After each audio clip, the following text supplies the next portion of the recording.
اچھا، اب یہ جو بلوچستان میں ایک فوجی آپریشن کا فیصلہ ہوا، ایپیکس کمیٹی نے کل فیصلہ کیا، اس کے کوئی مثبت نتائج نکلیں گے؟ میں تو یہ سوچ رہا ہوں نا جی کہ کیا اب تک جو ہم جنگ لڑ رہے ہیں وہ نتائج کے لحاظ سے ہمارے لیے کافی نہیں ہے کہ ہم اس بات پر سوچیں کہ 20 سال سے ہم ایک جنگ لڑ رہے ہیں اور وہ جنگ بھی ہمارے وسائل محدود ہیں حضرت جی.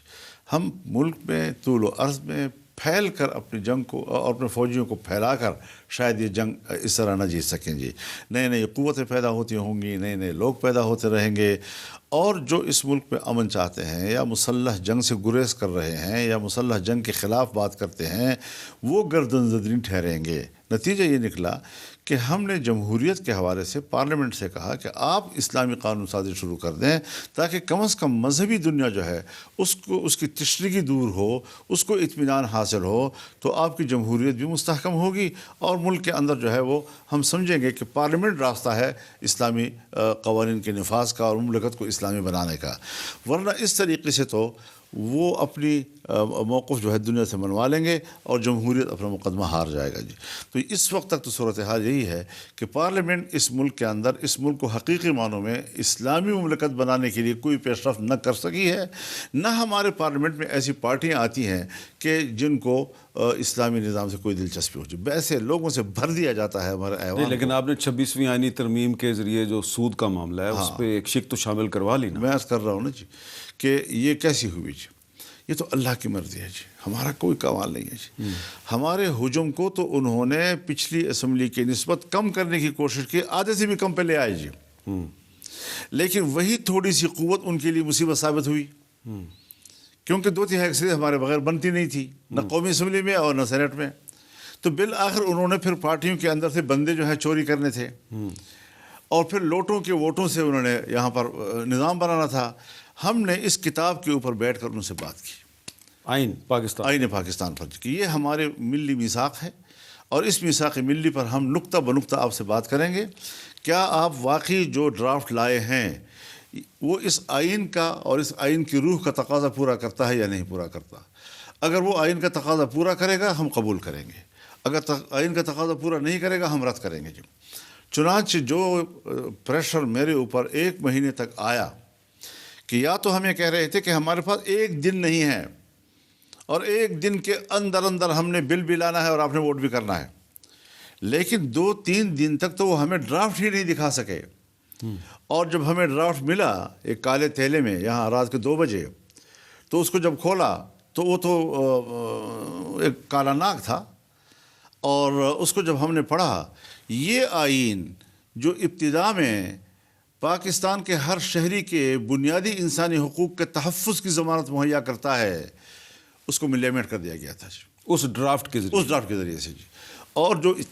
جو استثنائیات تھی جس کا تھوڑا سا ایک دائرہ ہوتا ہے،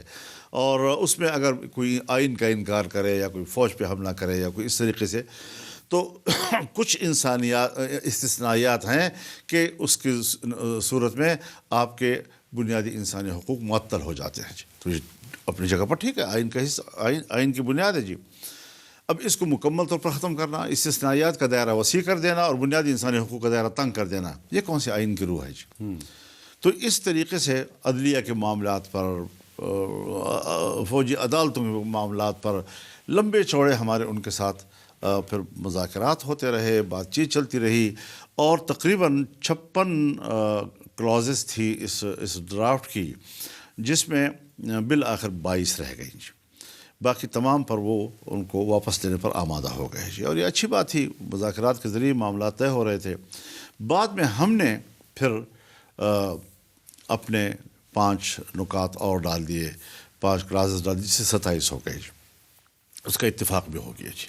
پھر اس کے بعد دینی مدارس کے رجسٹریشن کا جو مسئلہ تھا اور ان کی بینک اکاؤنٹس کا جو مسئلہ تھا، یہ ہم نے اٹھایا تھا جب الیکشن سے پہلے 1.5 سال تک میاں شہباز شریف صاحب پرائم منسٹر بنے اور ہم ان کی کابینہ میں تھے. تو ہم نے یہ موضوع ان کے سامنے چھیڑا اور ہم نے کہا جی کہ ہم کوئی زبردستی آپ سے چیز نہیں بنوا رہے، ہم اپنے ملک کے قانون کے تحت معاملہ حل کرنا چاہتے ہیں. تو اس میں مولانا حضرت مفتی محمد تقی عثمانی صاحب چونکہ خود عالم دین بھی ہیں، فقیہ بھی ہیں، وکیل بھی ہیں، اچھے ایڈوکیٹ ہیں، وہ جج بھی رہے ہیں، انہوں نے ایک تجویز، ایک آرٹیکل کو اس میں بڑھانے کی تجویز پیش کی، ایک بڑھائی انہوں نے، اور وہ اتفاق رائے سے قبول ہو گئی، ان کی لا منسٹری نے قبول کر لیا کہ یہ بہت مناسب چیز ہے۔ وہ مسودہ پر اتفاق رائے ہو گیا، مسودہ اس پارلیمنٹ میں آیا، اس کی پہلی خواندگی ہو گئی، دوسری خواندگی میں رک گیا سارا معاملہ جی، کسی نے روک دیا۔ ایک یہاں پہ میں اگر آپ کو چیز یاد کرواؤں، آپ نے کہا کسی نے روک دیا، تو ایک دن وزیر اعظم شہباز شریف صاحب نے آپ کو فون کیا اور انہوں نے ان کا نام بھی آپ کو بتایا، تو میں ابھی بھی ان کا نام میں نہیں لے رہا کیونکہ آپ بھی نہیں لے رہے، لیکن میں جاننا چاہتا ہوں کہ وہ جو صاحب تھے، کیونکہ اب ریٹائر ہو گئے ہیں، ان کی آپ سے کیا لڑائی تھی؟ مجھے نہیں پتا، سامنے تو بہت میٹھے میٹھے، خوبصورت انسان، خوبصورت گفتگو، لیکن مجھے تعجب ہوا جب مجھے موبائل دکھایا گیا کہ اس ان کا میسج، ہاں، ان کے دوسری خواندگی کے دوران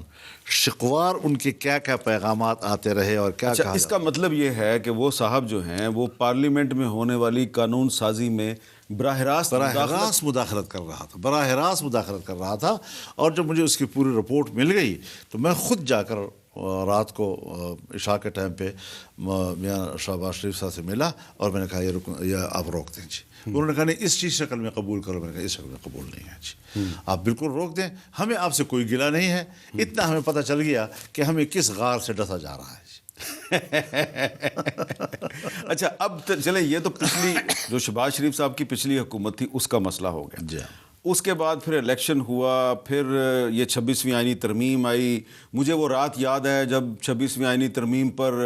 رائے شماری مکمل ہو گئی اور آخر میں وزیر قانون اعظم نذیر تارڑ صاحب نے اسپیکر صاحب کو روکا اور یہ مدارس والا بل پیش کیا، وہ منظور ہو گیا۔ اب کہاں پھنسا ہوا ہے؟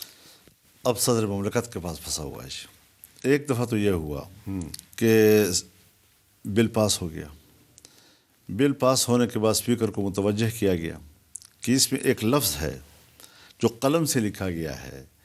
اس لفظ کو سینٹ نے پاس کر لیا ہے، تو اگر آپ اجازت دیں تو یہ قومی اسمبلی بھی اس کو پاس کر لے تاکہ وہ لفظ جو ہے وہ ایڈ ہو جائے اس میں جی۔ وہ بھی پاس کر دیا گیا جی۔ اس کے بعد پیپلز پارٹی کے ایک دوست میرے پاس آئے کہ ابھی نماز کے فوراً بعد سائننگ سیریمنی ہو رہی ہے پریزیڈنسی میں، تو کہہ رہے ہیں کہ آپ اس میں شریک ہو جائیں۔ اب ہم تھکے ہارے، سارا دن بھی کھڑے کھڑے گزارا، رات بھی کھڑے کھڑے ہم نے گزاری، 27 دفعہ تو ہم نے سٹ اسٹینڈ کیا۔ تو یہ سارا کچھ کرنے کے بعد میں ذہنی طور پر فیصلہ نہیں کر پا رہا تھا کہ میں جاؤں یا نہ جاؤں، لیکن ابھی ہم ایوان میں ہی تھے کہ جب اطلاع آئی کہ وہ فی الحال ذرا ملتوی ہو گیا ہے جی۔ اب ملتوی کیا ہوا تھا، شاید ظہر تک چلا گیا تھا یا کیا تھا،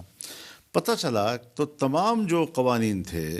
وہ اس پر دستخط ہو گئے اور یہ ایک رہ گیا، اس پہ نہیں ہوئے۔